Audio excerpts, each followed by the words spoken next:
everyone. San asked me to show you all how to make gnocchi. I don't even know if I'm pronouncing it properly, but I love it. And today I'm going to show you how to make a squash gnocchi. I'm using heritage squash, but you could use so many things. And we're going to talk about it a little more. I'm going to turn you over to the recipe, and I will also post the recipe at the end of the video. So first we're going to roast the squash. This part is very easy. If you're making potato gnocchi, then you don't need to roast the squash, but you would need to cook the potatoes. This is the equivalent to probably 2 medium butternut squash. They're a heritage variety squash. This would make me 2 batches of gnocchi if I was going to use them all for that. That's half a cup of water, and I just sprinkle it on the bottom of the pan so that when you're roasting, your squashes stay nice and moist and roast up beautifully. Next, I roast them in a 400-degree oven for about 45 minutes. Okay, so the end result is going to look something like this. These are some frozen gnocchi that I've made and frozen already. I am going to now show you how to make gnocchi. So I am using about 3 halves of this little heritage squash. If you were using butternut squash, you'd use 1 medium butternut squash. So you start by putting that into your bowl. You can easily double or triple this recipe. It's super easy. So if you were using potatoes, you would use about 1 or 2 pounds of potatoes, 1.5 pounds, anywhere in there. You can adjust the flour as needed, and that's really all that will be adjusted. Okay, so I now have that. Then I have, so whatever type of flour you like.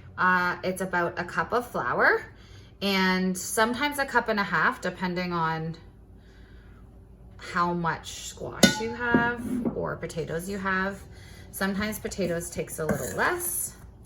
I like to mix the squash with the flour first before I add my egg in, and then I can decide.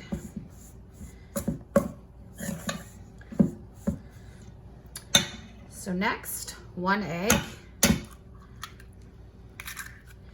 and 1 tablespoon of olive oil, whatever kind of oil you'd like. The flour that I used was just a gluten-free 1-to-1 flour. Sometimes I use almond flour, sometimes I use a mix of almond and coconut flour. I can't not eat gluten, but if you have regular flour or whole wheat flour, that's fine too. So then just give that a really good mix. And you can see it's starting to come together to make sort of like a dough. Now this is where if it's too sticky, you may have to add a little more flour, we'll see. And then the final ingredients are just your spices. So this gnocchi I've decided to make, I have put a little salt and pepper in there. I have a little bit of roasted garlic, a little bit of dried sage, a little bit of red pepper flakes, and I believe some onion as well, some dried onion. So I'll just mix that in.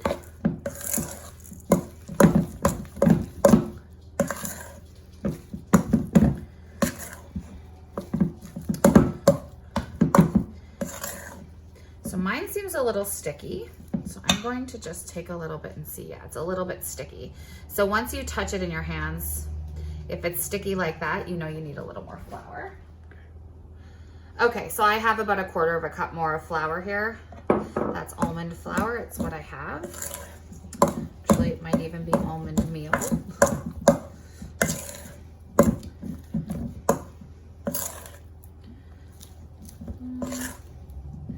Maybe a tablespoon or so more.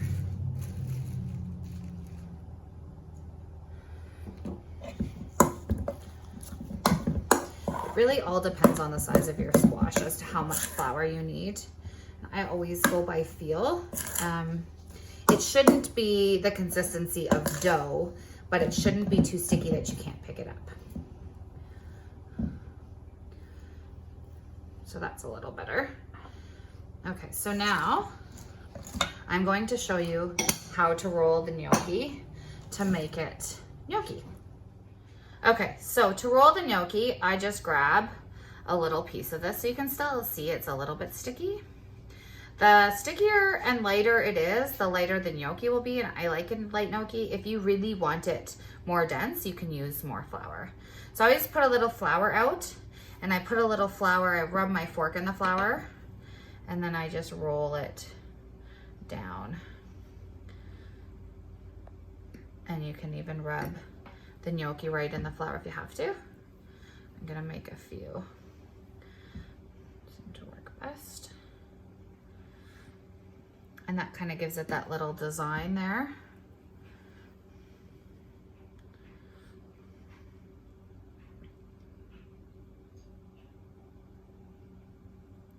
Like that. So another way you can do the gnocchi is you put some flour down and then you grab a clump of it like this and you just roll it out into the flour until it spreads out. And then you can just cut it. It's a little less pretty than rolling it down the fork when it cooks, but it tastes the same. And if you're a busy mama and you need to get it done quickly, that's a perfect way to do it as well. So next I'm just going to show you how to boil the gnocchi and the final steps. Okay, so now that we have some of our gnocchi cut up and some of them really fancy, we're just going to plop them in to the water.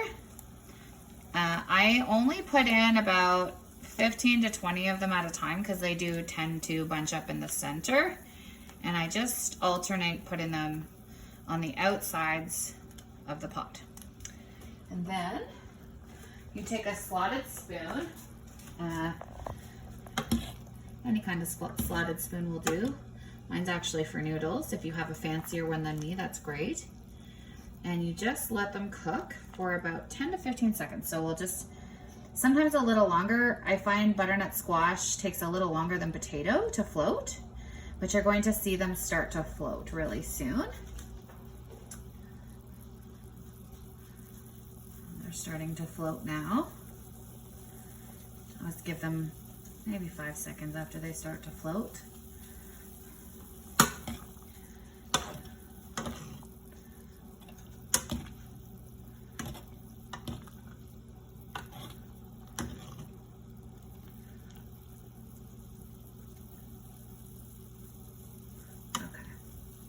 So then you take them out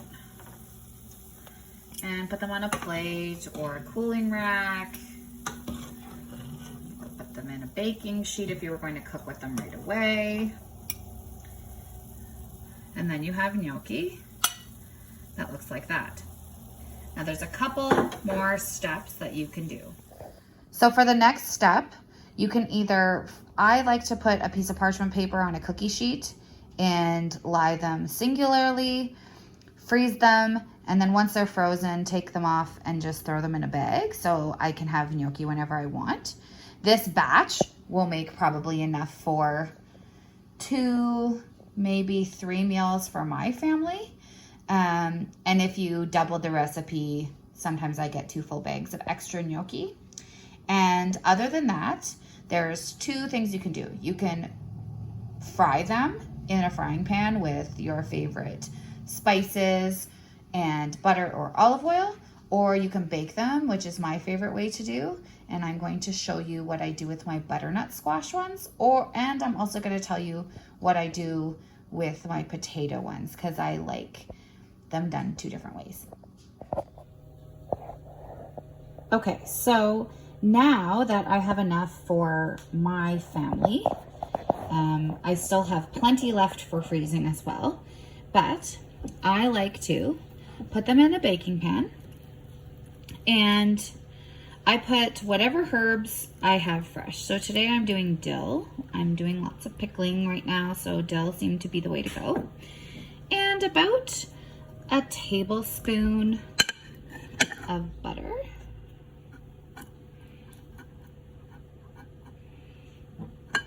Maybe a little more, however much butter you like. And I just put it in with the gnocchi.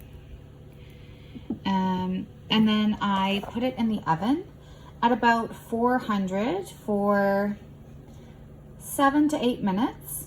Give it a stir and I will show you the finished product. So these are the gnocchis that I finished and put on parchment paper. I'm going to freeze them for later. So I kind of around here separated. These are the ones that I rolled down the back of a fork, and these are the ones that I just rolled and cut really quickly. So you can see these ones are prettier. They're really a lot prettier whenever it's finished, but it tastes literally exactly the same. And I'll probably just mix them together when I do serve them. Today I used dill, like I said, but my absolute favorite combination is cutting up sage with some butter when I roast these butternut squash ones in the oven. I find the flavors really go well together.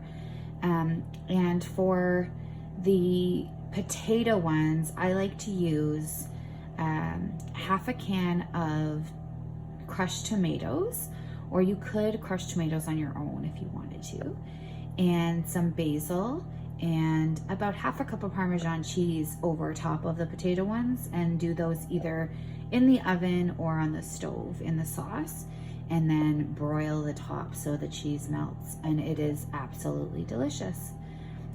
Let's check on our gnocchis and see what they're looking like in the oven. Okay, so they are looking pretty close to done. I'm gonna give them another 2 or 3 minutes just to brown up a little more, and then I'll show you the final product. So I finished my gnocchi. I'm going to show you what it looks like. That's what it looks like when it's finished. Now we eat it as a side, often with chicken or pork, or it's totally awesome to eat on its own as well. I'd probably cook all of what I made if I was going to eat it on its own and not as a side. I'm going to try it. It's so good. I can really taste the butter and the dill. It's so yummy.